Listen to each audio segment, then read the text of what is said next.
Bueno, yo soy la doctora Marisol Guerrero. Yo estudié medicina aquí en la universidad, en la facultad de la Autónoma. Y hice mi formación de residencia también en el Central, en ese bonito lugar que si algunos lo conocen, se darán cuenta que es una maravilla. Bueno, al menos a mí me gusta mucho. ¿Quién va para Gine? ¿Nadie? Usted, muy bueno. Ustedes merecen pasar. No, no es cierto. ¿Quién va para medicina interna? ¿Nadie más? Entonces, ¿los demás a qué van? ¿Pediatría? Pediatría. ¿Cirugía? Ok. ¿Oftalmo? ¿Ortopedia? Ok. ¿Qué más me falta? ¿Psiquiatría? Muy bien. ¿Genética? ¿Neumo? ¿Qué más? No, pero Derma es prima medicina interna, ¿no? Muy bien. Bueno, vamos a empezar. Vamos a empezar con enfermedad trofoblástica gestacional. Muy bien. No quiere. Allá. Bueno, hay de dos, la benigna y la maligna. ¿Sale? La benigna se compone de mola completa, mola parcial. Y la maligna, que es también llamada como neoplasia trofoblástica gestacional, está conformada por mola invasora, coriocarcinoma y tumor de sitio placentario. ¿Alguien tiene idea, antes de que empecemos la clase, qué es una mola completa? ¿O si... ¿Mande?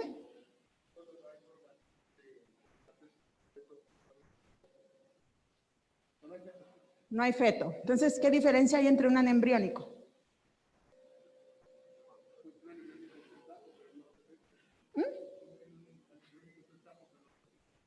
Ajá. Ajá, exactamente. No es una placenta normal, ¿sí? ¿Puede haber una enfermedad trofoblástica con feto? Sí, claro que sí. Y puede haber una enfermedad trofoblástica con pura placenta anormal también. Bueno, entonces, tenemos que en general la enfermedad trofoblástica gestacional se presenta en 2.4 de cada 1000 embarazos.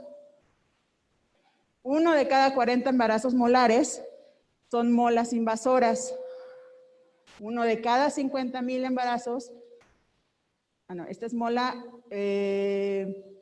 invasora y esta es mola neoplasia trofoblástica gestacional, neoplasia. Y el antecedente de mola parcial o completa, si nosotros ponemos a ver a la paciente cuántas veces más tiene el riesgo de tener otro embarazo molar, se tiene que más o menos 10 veces más riesgo, si lo ponemos así. Bueno, aquí tenemos la mola completa. ¿Cómo se caracteriza? Pues es la ausencia de tejido embrionario fetal, degeneración hidrópica de las vellosidades, atipia difusa y marcada de trofoblasto. Más o menos, si alcanza a ver este dibujito, es la típica mola que parece como uvitas, como de esas bolitas de plástico que truenan, así se ve, ¿vale? ¿Y cómo está comprendido? ¿Cuál es su principal característica en cuanto a cariotipo? Bueno, pues aquí lo que pasó fue que el óvulo estaba vacío. Ajá. Por lo tanto, pues el espermatozoide llega y lo fecunda, pero el espermatozoide con una forma como de compensación duplica su material genético a ser 46XX y entonces viene la duplicación celular, toda la fase que ya sabemos, Y entonces, pues no se forma bebé, ni tampoco se forma una placenta como tal, sino se forma una mola completa. ¿Ok? Entonces, mola completa, no material genético en el óvulo. ¿Ok? El material genético es duplicado y viene del padre. Mola parcial, presencia de tejido embrionario fetal, pero hay degeneración también hay degeneración hidrópica de vellosidades coriónicas y puede o no haber atipia de trofoblasto. Esa es otra diferencia con la mola completa, ¿sale? Aquí en la fotito, pues aquí hay un embrioncito y aquí está toda la mola, ¿sale? También lo que se caracteriza es que en la mola completa se ven las botitas o las ampollitas, como las burbujitas, más o menos todas del mismo tamaño. Y en esta no, se ven bolas grandotas, bolas chiquitas, bolas medianas, de todos tamaños. Ahora, ¿qué pasó aquí en la mola parcial? Un óvulo es fecundado por 2 espermatozoides, ¿ok? ¿Qué pasa? Dentro de la división meiótica se forma una estructura con 69XXY, ¿sí? Y entonces hay una triploidía y dentro de toda la división no se alcanza a formar un embrioncito, pero toda esta alteración de tener una triploidía hace que también se forme una mola. Entonces, es un embrión con una mola. Y su cariotipo puede ser XXY o también puede haber una XX3X. ¿Sale?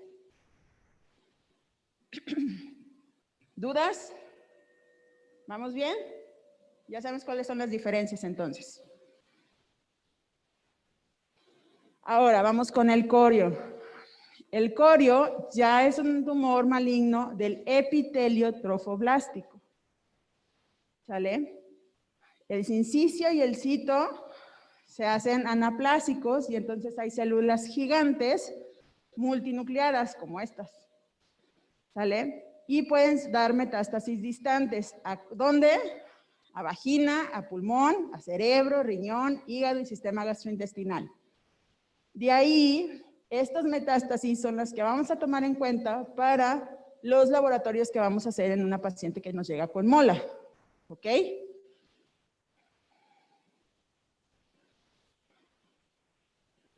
Mola invasora. La mola invasora es aquella que se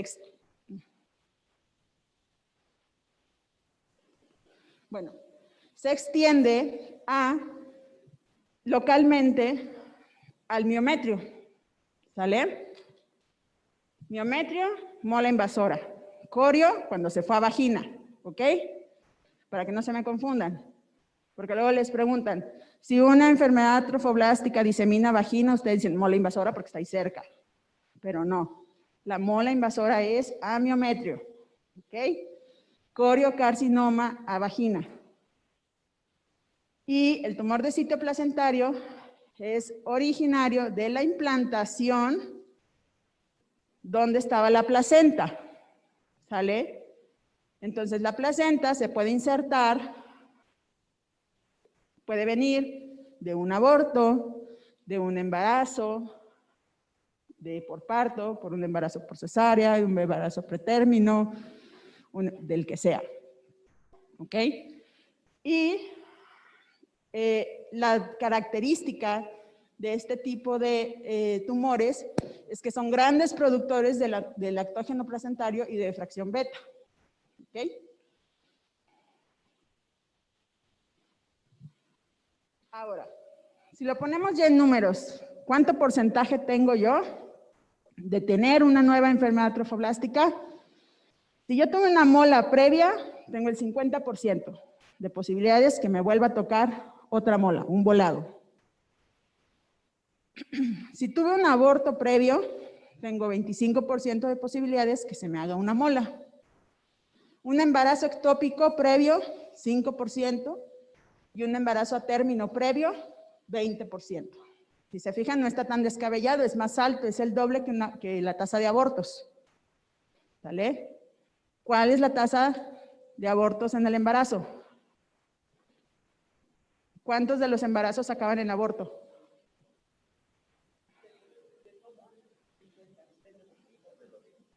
Si yo tengo un aborto, bueno, si yo estoy embarazada, ¿cuál es mi probabilidad? Soy primi.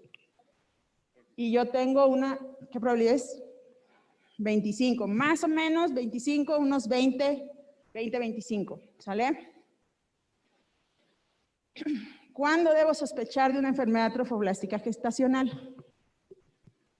Como bien dijimos, las molas son grandes productoras de fracción beta. Por lo tanto, ¿qué síntomas espero yo que se presente en una paciente? ¿Hemorragia uterina normal? Puede o no, pero es una alteración. Es como todo embarazo.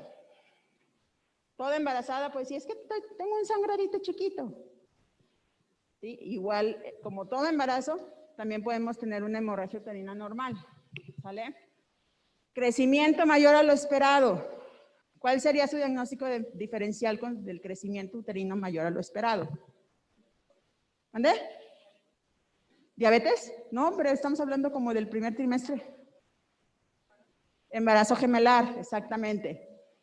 Obviamente, si encontramos ausencia de frecuencia cardíaca, ¿qué podemos ver? Por ejemplo, una paciente que tiene 12 semanas de embarazo, 13 semanas, que llega con una panzota gigante y que no le encontramos la frecuencia cardíaca, podemos sospechar de una enfermedad trofoblástica gestacional o ¿de qué? Un aborto diferido, exactamente. Quistes tecaluteínicos, diagnóstico diferencial, quistes tecaluteínicos. ¿Qué le suena? Los quistes son unos quistesotes gigantes que están en los ovarios. ¿No? Sobreestimulación ovárica en pacientes con terapia de reproducción asistida. Hiperemesis gravídica, obviamente por también la elevación de la subunidad beta. Enfermedad hipertensiva del embarazo, de hecho es una de las principales causas de preeclampsia antes de las 20 semanas. Y pues obviamente los niveles elevados de subunidad beta. ¿Cómo hacemos el diagnóstico? Una de las opciones, que es de hecho una de las principales, es el ultrasonido. Podemos encontrar un patrón difuso ecogénico, quistes tecaluteínicos, si se fijan, 3 centímetros, tan grandotes. Presencia o ausencia de feto, recuerden que podemos tener un feto con una mola. Y la invasión a miometrio. Puede que se los pongan también como un patrón en bola de nieve o en panal de abeja. ¿Sale? Son como en una placenta normal, le ponen así como muchos parches de agujeritos negros, así se ve la mola. No es que en el dibujo no se ve tan bien. Ahora, ¿qué pasa? Pues ya tenemos ahí una paciente de 10, 12 semanas que tiene como 1 millón de subunidad beta. ¿Es normal? No. Entonces, ¿qué podemos encontrar en el ultrasonido? Un embarazo único con una mola parcial. Entonces, aquí tenemos el fetito con su placenta, ¿vale? Que está normal. Ahora, un embarazo múltiple en la cual un embarazo es el fetito con su placenta y una mola. ¿Sí? Y la otra es un feto con placenta normal y un feto con una mola. ¿Ok? O una mola parcial. ¿Sale? Esas son las opciones y se consideran como embarazos gemelares. ¿Cuál creen que sea el pronóstico de estos embarazos? bueno, malo, malo, ¿sí? Estos bebés no viven. Y si viven, hay que sacárselos. La mola puede ser muy peligrosa.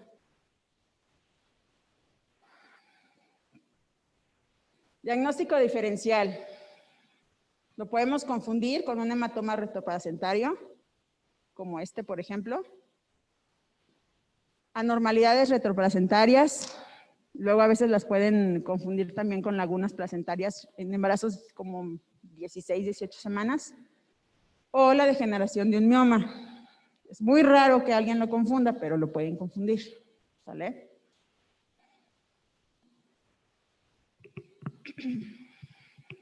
¿Cuándo hacer un cariotipo? ¿Qué pacientes son candidatas a un cariotipo? Bueno, en aquellos embarazos múltiples en las cuales hay un feto vivo con una placenta normal y un saco gestacional con una mola completa o parcial. ¿Ok? ¿Qué cariotipo tendrían estos?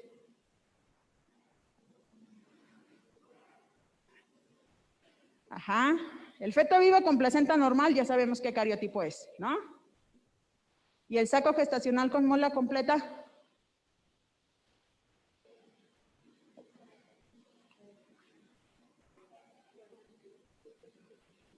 (46X, Y) o un saco gestacional con mola parcial. (69XX, Y). Ok.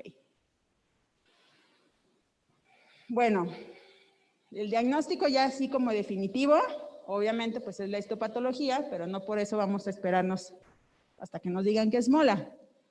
¿Sale? Pero pues más o menos podemos ver aquí que todo esto es la generación hidrópica. Todo esto. ¿Sale?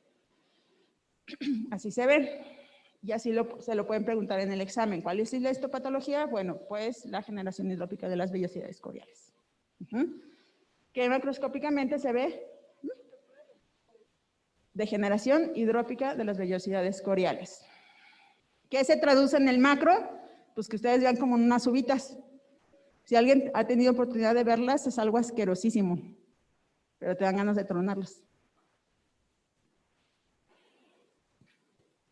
¿Qué hacer? Pues hay que sacarlo, ¿sale? Hay que sacar todo, con todo y embrioncito, con todo y feto, con todo y mola. ¿Ok? Entonces, la elección, tomando en cuenta que es un diagnóstico de primer trimestre, este tipo de enfermedades se diagnostican en la primera consulta prenatal. AMEU. ¿Por qué no legrado? ¿Qué se les viene a la mente? ¿Por qué legrado no? Porque puede ser metástasis o metástasis ahí mismo, o sea, que sería una mola, amiometrio, mola invasora, exactamente, o embolizar tejido trofoblástico a vagina, ¿qué otra era? Pulmón, riñón, cerebro, hígado. Miometrio es para invasoras, recuerden.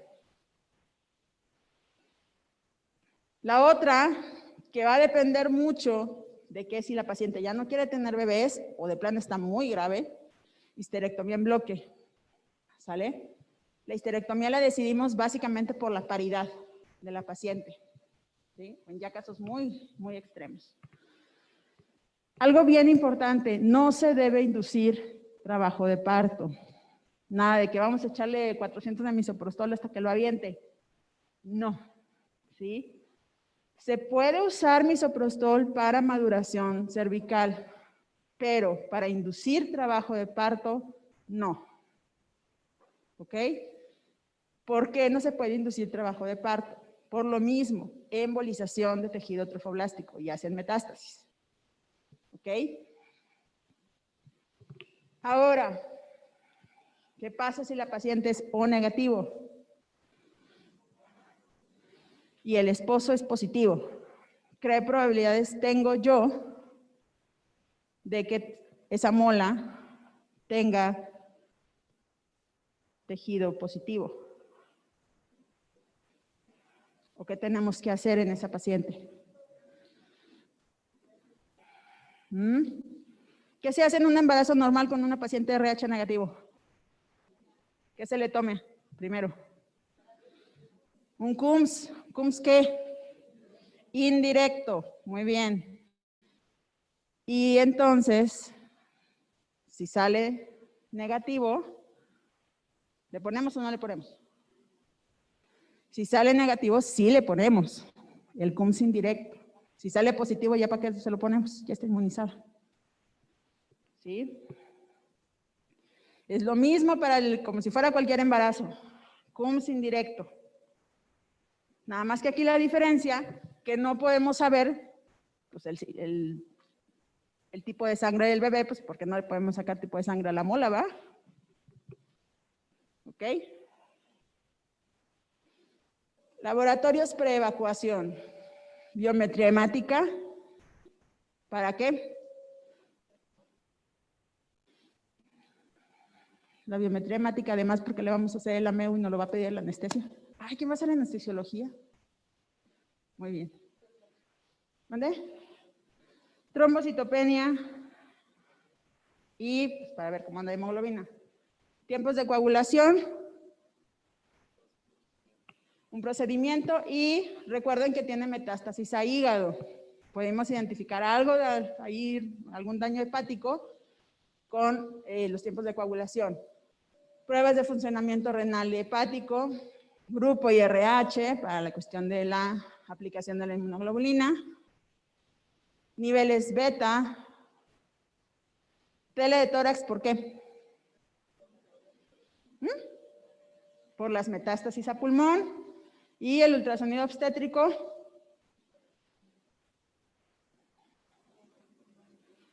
Pónganle ustedes que les llegó con 1 millón de inmunoglobulina, de fracción beta. Pues necesitan el ultrasonido obstétrico, ¿verdad?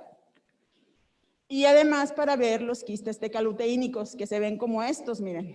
Esto que parece un cráneo, pues no, son quistes tecaluteínicos. ¿Sale? Ese es el motivo por los cuales necesitamos pedir todos estos estudios. Entonces ya tenemos a la paciente con el diagnóstico, ya le sacamos sus laboratorios y sus radiografías. Y ahora vamos a hacer la primera estadificación. Aquí en la guía de práctica clínica y en todas las guías se van a encontrar que hay como 10,000 clasificaciones. Hay una clasificación que esta es la inicial para ver qué riesgo tengo yo de hacer neoplasia trofoblástica gestacional. De la neoplasia trofoblástica gestacional, una vez que ya le diagnosticamos, hay otra clasificación para ver si es de alto riesgo o de bajo riesgo. ¿Sale? Entonces, la primera es esta. Entonces, antecedente de embarazo molar, tamaño uterino para la edad gestacional. Entonces, por ejemplo, si yo tengo, resulta que tiene la embarazada, tiene 12 semanas, y resulta que tiene un fondo uterino de 16, ¿cuántos puntos le damos ahí?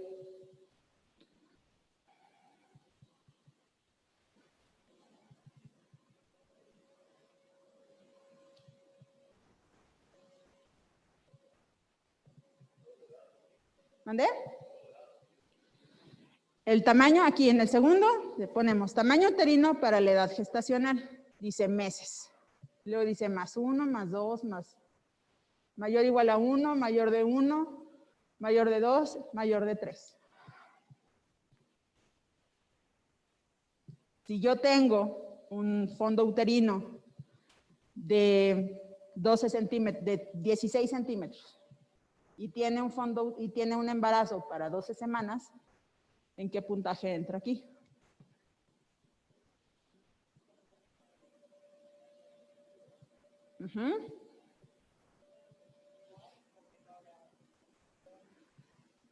Serían 12 semanas, serían 4 meses, 13, perdón, ¿sí? Y tenemos para 3 meses. Y el tamaño del bebé del fondo uterino es de 16 semanas, 4 meses, es un mes más. Entonces, ¿cuánto punto le voy a dar? 2, 3, 0, 0. ¿Sale?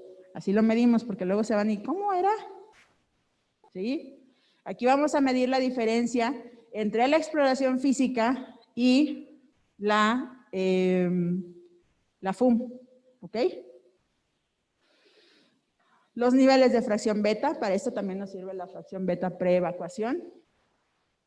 El diámetro de los quistes tecaluteínicos, la edad de la paciente y si tiene hiperemesis, preeclampsia o ya cosas más avanzadas como la coagulación intravascular diseminada.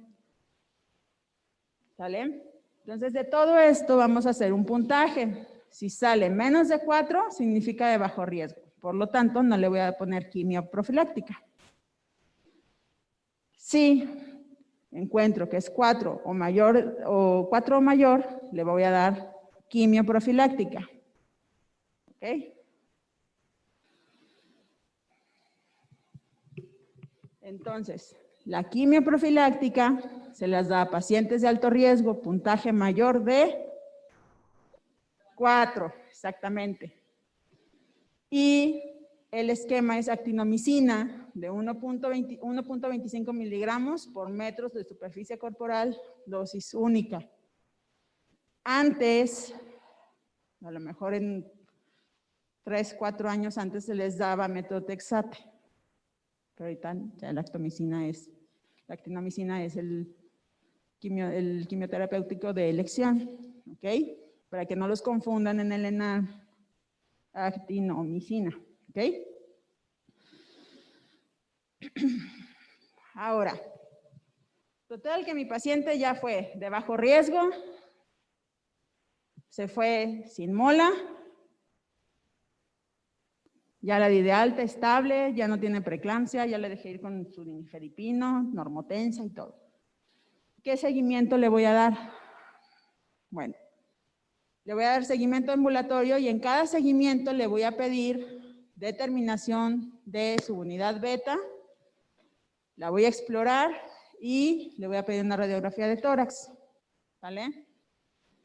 Esto va a ser de forma semanal hasta los 6 meses o hasta que se haga negativa la prueba. ¿Ok?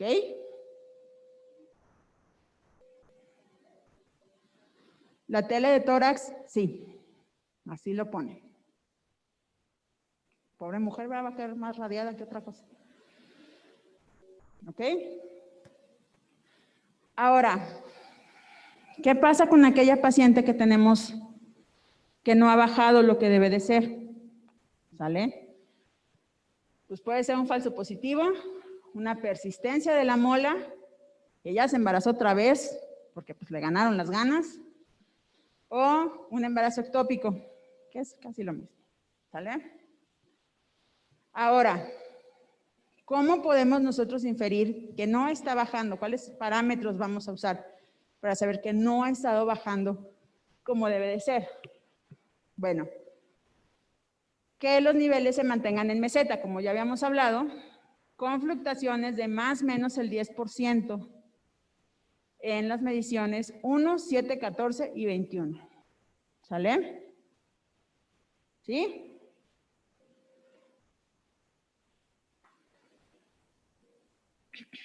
Esa es la meseta. O que los niveles, vamos ahora sí, resulta que se mantuvo con una fluctuación, pero de repente subió a más de 10% en 3 mediciones en los días 1, 7 y 14. ¿Sale? Ya sea que el chiste es que tiene que bajar la subunidad. Si se queda igual del 10%, más o menos, o sube más del 10%, algo está mal. ¿Ok? O que los niveles de subunidad beta persistan detectables después de los 6 meses post-evacuación. Mi seguimiento se debe de acabar a los 6 meses o antes. Pero si 6 meses ahí sigue habiendo subunidad perceptible, algo mal está ahí.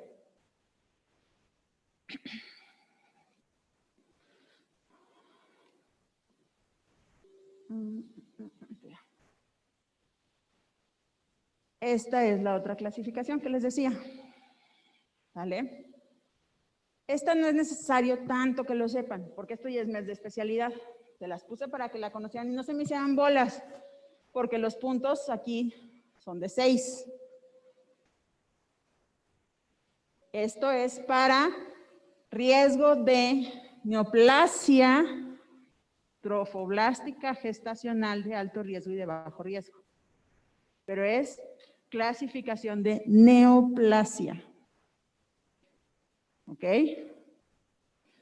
La otra clasificación que les puse previamente es la clasificación, es una estadificación, una clasificación de riesgo para ver si esa mola se me puede hacer mala o no.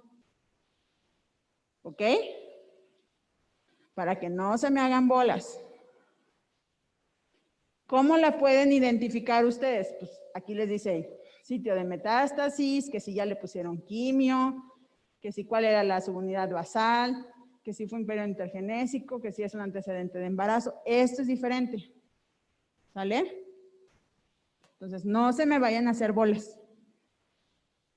¿Sí? Estas las van a clasificar en alto riesgo y bajo riesgo, pero son neoplasia. ¿Sí? ¿No se revuelven? Muy bien. Histerectomía. ¿Cuándo tenemos que hacer histerectomía? Pues casi que de a fuercitas. Bueno, en aquella paciente que tiene sepsis o hemorragia, cuando quieres eliminar alguna enfermedad residual, por ejemplo, aquella mola que se te fue a miometrio, ¿cómo se la quitas? Paridad satisfecha. Y la puedes hacer antes o después de la quimio de alto riesgo. ¿Qué puede pasar? Por ejemplo, aquella paciente de 40 años que se embaraza. Se embaraza y resulta que tiene una mola. Y entonces tú le dices, señora, ¿le puedo hacer una MEU o le puedo hacer una histerectomía? ¿Usted quiere tener más hijos? No, pues no. Pues le hago la histerectomía. Ay, resulta que ya la clasifiqué y resulta que me sale con alto riesgo de desarrollar neoplasia trofoblástica gestacional.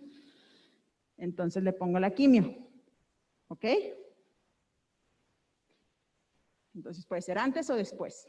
¿Sí? Y la otra es, ya le puse la actinomicina y resulta que siguió persistente. No, pues señorita, ¿sabe qué? Ahora sí, hágame la quimio, la histerectomía. ¿Ok? Y en el tumor de sitio placentario. Ese sí no hay cómo. ¿Sale? ¿Por qué? ¿De dónde viene el tumor de sitio placentario? De la placenta, no sé, de la placenta. Acabo de poner, ¿de dónde viene el tumor de sitio placentario?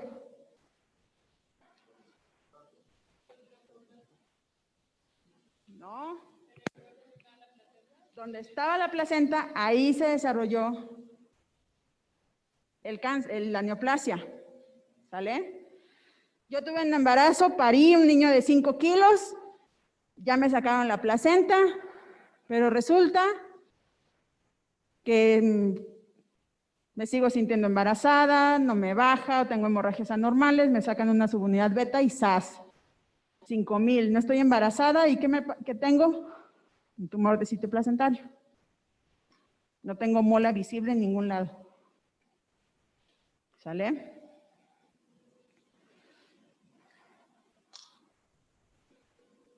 Creo que ya.